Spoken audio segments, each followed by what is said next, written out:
Tu veux dormir. Osa déjà la position au lave. Donc ma prière au le baiser à Pongi. Ma cambo pour toi qui n'a prié yo moko yébi à côté. Seigneur, la connexion la Saint-Dieu. Des gens qui n'aki. Amen. Tu ne sais même pas ce que tu avais dit. Si on te pose la question, qu'est-ce que tu avais dit avant de prier? Le parole que tu as prononcé, tu ne le sais pas.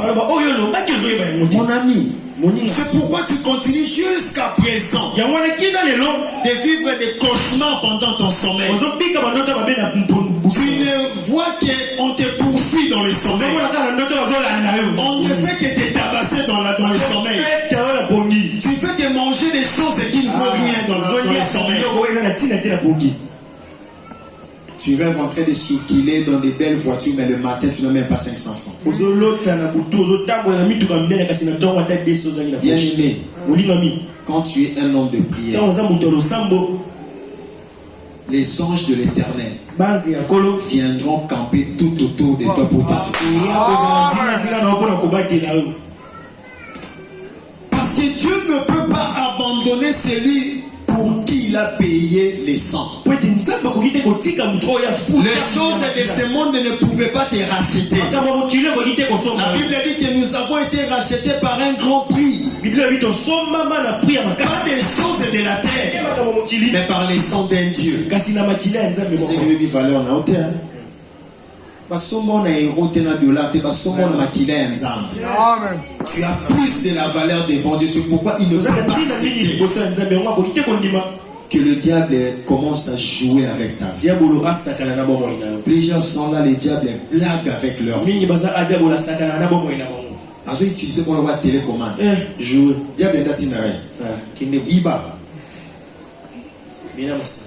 Iba. Donc, moi, je suis bon au moins le sommeil. Iba. Aïe la porte à Talimut, gauche, droite, à Songi. Mouté les eaux pour regarder. Non, il va y avoir pardon.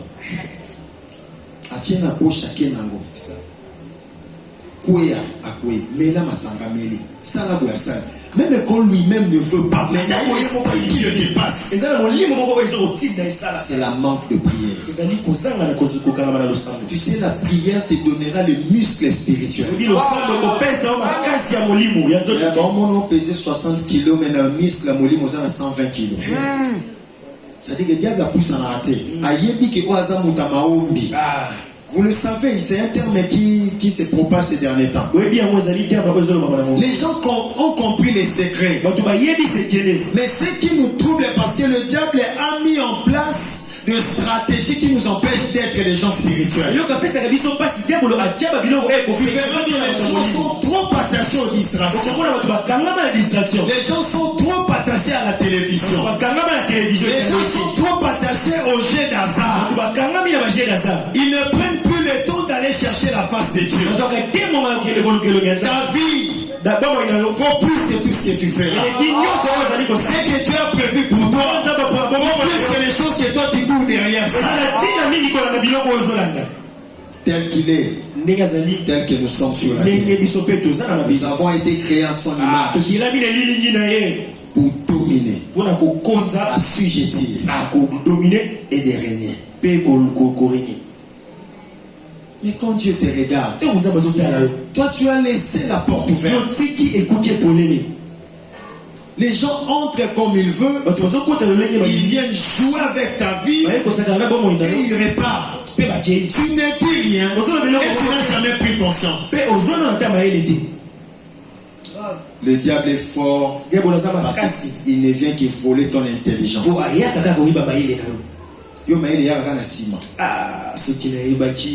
Au point qui déjà vraiment est lingu. Donc il signe conscience ces hommes. Il y a une phrase de ce consolant.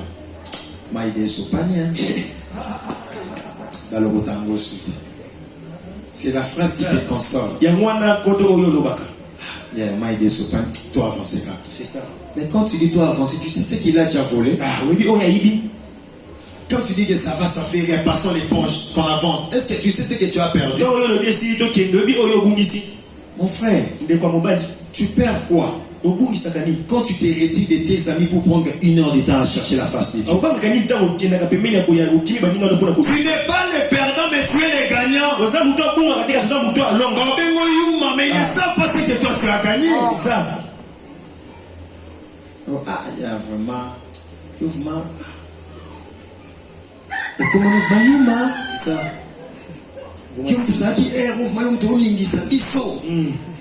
C'est parce qu'ils ne comprennent pas que le chemin que tu as choisi, c'est le chemin de la vie. Pour nous les enfants de Dieu, nous cherchons toujours à gagner 2 fois. Est-ce que je parle à quelqu'un? Nous on ne cherche pas seulement à gagner 1 fois. Tu sais les gens qui gagnent 1 fois c'est quoi? Les gens qui ne gagnent que les richesses, alors qu'ils perdent les choses essentielles. Mais pour nous qui avons reçu Jésus, on gagne d'abord le royaume des cieux, et c'est on gagne les choses de ce monde. Nous les enfants de Dieu, nous gagnons 2 fois. Si tu ne comprends pas ça, tu vas courir derrière les choses de ce monde. Et le diable va troubler ta vie. Bien aimé, les ennemis de ta vie sont là. Tu vois l'habit que toi tu dis que je n'ai rien. Quand tu regardes ton habit, tu dis qu'il n'y a rien de grave. Mais quand tu les mets, les gens sont tourmentés. La sociologue que toi tu dis que mais il y a d'autres personnes quand ils te voient, ils sont nourris de jalousie. Et chaque dimanche. Mais toi-même tu te dis que je n'ai rien. Mais cela dérange d'autres personnes. C'est pourquoi si tu n'es pas un homme de prière, on va t'éliminer sur la terre. Le monde c'est comme la jungle. C'est la loi du plus fort qui domine. Les lions attaquaient les léopards. Les crocodiles attaquaient les zèbres. C'est comme ça, celui qui est faible on les tue. C'est ça le monde. Mais un homme de prière n'a pas peur. Parce qu'il sait que c'est d'abord la victoire en esprit qui affecte notre physique. Si tu es un victorieux spirituellement, rien sur la terre ne peut te menacer. Leurs attaques ne peuvent faire rien devant ta vie. Peu importe ce qu'ils vont comploter, le Saint-Esprit va te réveiller. Le Saint-Esprit ne te laissera pas dans la distraction pendant que les gens cherchent à t'attaquer. Est-ce que je parle à quelqu'un? Et la deuxième clé, c'est être sentinelle. C'est ça. Écoute ce qu'ils ont dit. Nous priâmes notre Dieu et nous établissons une garde jour et nuit. Ces gens-là sont devenus les sentinelles pour veiller. Frères et sœurs, tu dois devenir la sentinelle de ta propre vie. Tu dois veiller pour que tous ceux qui vont entrer soient contrôlés par toi. Et que tout ce qui va sortir dans ta vie, que tu comprennes ce qui sort. Tu sais aussi celui qui empêche l'homme de réussir, c'est l'homme lui-même. Tu sais, les grands ennemis de ta vie, c'est toi-même. Parce que tu ne comprends pas que les actes que je pose m'attirent la malédiction. Est-ce que quelqu'un me comprend? Le grand ennemi de l'homme, c'est lui-même. Parce que l'homme est souvent combattu par sa propre voie interne. Ces gens-là se sont mis debout parce qu'ils ont vu le travail qu'ils ont abattu. Ils ne pouvaient plus le perdre. Yaya, ce que tu as, garde-la très bien. Que personne ne te vole cela. La grâce que tu as reçue de Dieu, ce que Dieu t'a déjà donné, garde ça très bien et ne laisse à personne te voler ces choses. Tu dois te réveiller commencer à surveiller les entrées et les sorties de ta vie. Parce que ce que tu ne sais pas, si tu ne réfléchis pas bien sur les actes que tu poses, tu vivras dans le monde de si je savais. Tu as ouvert grandement la porte de ta vie, voici maintenant la malédiction. Tu as ouvert la porte dans ta vie, voici maintenant l'échec. Tu es maintenant en train de pleurer, tu ne sais pas que c'est à cause de ce que tu avais fait ces jours-là. Cesse de dire que la malédiction de ta vie c'est ton oncle. Cesse de dire que l'échec de ta vie c'est ta mère. L'échec de ta vie c'est toi-même parce que tu avais laissé la porte ouverte. Parce que l'homme est le seul maître de sa vie. Peu importe les attaques contre toi, si toi-même tu es debout, cela n'entraînera pas. Oui, on t'entraînera toujours. Mais reste éveillé. Ferme la porte. Veille. Est-ce que je parle à quelqu'un? Est-ce que je parle à quelqu'un? Veille sur ta vie. Veille sur ta vie. Ta vie est précieuse devant Dieu. Tu sais pourquoi? Tu es la réponse à plusieurs questions des gens sur la terre. Plusieurs personnes auront la solution qui est par toi. Plusieurs personnes connaîtront Jésus qui est par toi. Plusieurs malades seront guéris que par toi. Mais quand tu es distrait, les camps de Jésus est en train de perdre. Frères et sœurs, réveille-toi. Les ennemis sont nombreux. Tu dois veiller. Tu dois veiller. Tu dois veiller. Parce que si tu ne veilles pas, l'ivraie a été sémé pendant la nuit. Est-ce que je parle à quelqu'un? La Bible dit que c'était pendant la nuit que l'ennemi est venu s'aimer l'ivraie. L'ivraie c'était une mauvaise semence pour déranger la semence de Dieu. Si sur la terre tu es une semence de Dieu, tu es établi sur la terre pour manifester sa grandeur. Mais comme toi tu es dormi, le diable est venu s'aimer l'ivraie. S'aimer les blocages, s'aimer l'échec, s'aimer l'humiliation, s'aimer le mensonge, s'aimer beaucoup de choses mauvaises. Mais Dieu te dit, si tu te réveilles seulement, tu vas chasser toutes ces choses et tu vas vaincre dans ta vie. Est-ce que je parle à quelqu'un? Mon frère, ma soeur, ferme cette porte. Beaucoup de gens que tu acceptes dans ta vie ne te méritent pas. Beaucoup de gens qui te touchent ne sont pas les personnes qui doivent te toucher. Beaucoup de gens avec qui vous partagez beaucoup de temps ne te méritent pas. Ferme cette porte. Accepte qu'on ne te comprenne pas aujourd'hui. Qu'on ne te comprenne pas aujourd'hui.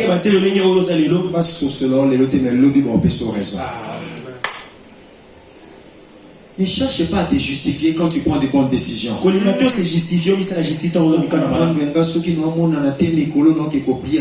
ta bouche, va prier. Tu te justifies pourquoi? Qui est ton Dieu? C'est d'abord ta vie, ce n'est pas leur vie. Si tu sens que celui-ci va apporter le malheur dans ma vie, c'est pas en toi de lui. Ne lui demande même pas la vie. Tu es trop gentil, mais ta vie n'avance pas.